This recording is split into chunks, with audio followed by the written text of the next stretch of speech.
अंतरिक्ष की गहराइयों में हमारे अपने सोलर सिस्टम में साइंटिस्ट्स हमेशा नई और अद्भुत डिस्कवरीज कर रहे हैं। हाल ही में साइंटिस्ट्स ने यूरेनस के मून्स में से एक पर कुछ ऐसा देखा है जिसने हमारे सोलर सिस्टम और लाइफ की पॉसिबिलिटी के बारे में हमारे सोचने का तरीका बदल दिया है। उन्होंने इस मून पर कार्बन डाइऑक्साइड की आइस खोजी है, जो एक ऐसा एलिमेंट है जो लाइफ के लिए बहुत इंपॉर्टेंट है। यूरेनस, जो सूर्य से 7th प्लैनेट है, अपने आसपास बहुत सारे मून्स रखता है। ये मून्स ठंडे और अंधेरे हैं, लेकिन इनमें कुछ ऐसी खास बातें हैं जो साइंटिस्ट को अपनी ओर अट्रैक्ट करती हैं। वास्तव में यूरेनस के मून्स पर कार्बन डाइऑक्साइड आइस की यह डिस्कवरी अनएक्सपेक्टेड थी और इसने सोलर सिस्टम में पानी और लाइफ की तलाश में एक नया रास्ता खोल दिया है। यह डिस्कवरी हमें अपने प्लैनेट और लाइफ की ओरिजिन के बारे में और भी सवाल पूछने पर मजबूर करती है। क्या यूरेनस के मून पर लाइफ हो सकती है? क्या ये मून्स हमारे सोलर सिस्टम के पास्ट के बारे में कुछ क्लूज रखते हैं? ये कुछ ऐसे क्वेश्चंस हैं जिनका आंसर साइंटिस्ट फ्यूचर मिशंस और रिसर्च से ढूंढने की कोशिश करेंगे। लाइफ की तलाश, जैसा कि हम जानते हैं, असल में पानी की तलाश है।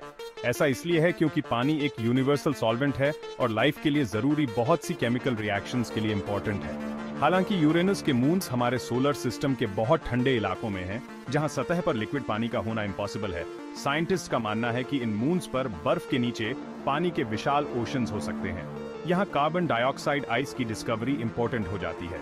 कार्बन डाइऑक्साइड की प्रेजेंस इस बात का साइन हो सकती है कि इन मून्स पर कुछ ऐसी प्रोसेसेस हो रही हैं जो शायद सरफेस के नीचे लिक्विड पानी को बनाए रख सकती हैं।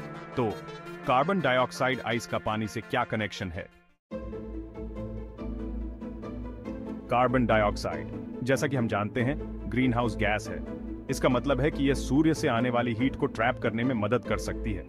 जबकि यूरेनस के मून सूर्य से बहुत दूर हैं, जहां सूरज की रोशनी बहुत कमजोर होती है, कार्बन डाइऑक्साइड की प्रेजेंस से बर्फ की सतह के नीचे की लेयर्स को गर्म करने में मदद मिल सकती है। इसके अलावा कार्बन डाइऑक्साइड पानी के साथ मिलकर कार्बोनिक एसिड बना सकता है।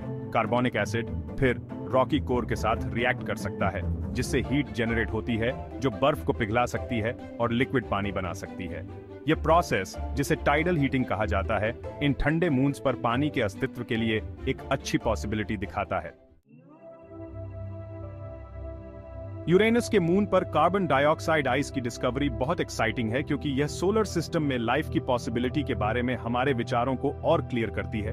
जबकि यूरेनस के मून्स मुश्किल एनवायरनमेंट्स हैं, लिक्विड पानी और कार्बन डाइऑक्साइड की प्रेजेंस, जो लाइफ के लिए दो इंपॉर्टेंट एलिमेंट्स हैं, बताती है कि ये सेलेस्टियल बॉडीज लाइफ के लिए सूटेबल हो सकते हैं। हालांकि यह ध्यान रखना जरूरी है कि ये सिर्फ पॉसिबिलिटीज हैं और अभी यह कहना जल्दबाजी होगी कि यूरेनस के मून्स पर लाइफ है या नहीं। इस डिस्कवरी की इंपॉर्टेंस इस फैक्ट में है कि यह साइंटिस्ट्स को हमारे सोलर सिस्टम में उन जगहों को एक्सप्लोर करने के लिए एक नई डायरेक्शन देता है जहां लाइफ एग्जिस्ट कर सकती है।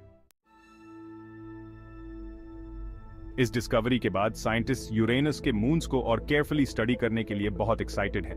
फ्यूचर मिशंस का टारगेट इन मून्स के एटमॉस्फेयर और सरफेस स्ट्रक्चर को एनालाइज करना होगा, यह जानने के लिए कि क्या सचमुच लिक्विड पानी और लाइफ के लिए सूटेबल कंडीशंस हैं। इनमें से कुछ मिशंस में रेडार का यूज करके मून्स की सरफेस के नीचे देखना शामिल हो सकता है, यह देखने के लिए कि क्या लिक्विड पानी के कोई प्रूफ्स हैं।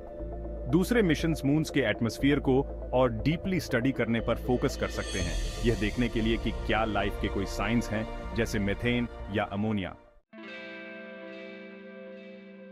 यूरेनस के मून पर कार्बन डाइऑक्साइड आइस की डिस्कवरी हमारे सोलर सिस्टम में लाइफ की खोज में एक बहुत बड़ी डिस्कवरी है।